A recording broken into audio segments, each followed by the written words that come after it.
This is Rich Bennett from the Ontario Regiment Museum sitting in one of our new SandCats. They're a 9-ton armored car used by tactical services around the world. It's built on a Ford 550 chassis, so it's pretty serviceable from our standpoint. What we're doing with these vehicles is basically we're getting them cleaned up and prepped for vinyl wrap.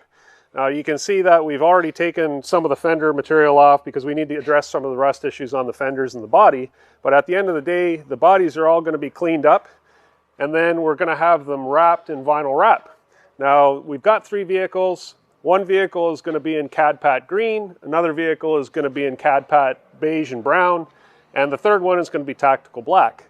Now Cadpat to us is a form of camouflage. It's digital camouflage, so the green will be green, dark green, black. The beige will be very similar in brown, cream, and a lighter color. But once they get finished, these are going to be our PR vehicles. You're going to see them at our events out parked on site, and you'll see them at our events on site here. But if you want to see more videos and you're more interested in seeing some of the other stuff, come visit us at tankmuseum.ca or Ontario Regiment Museum on Facebook. Stick around.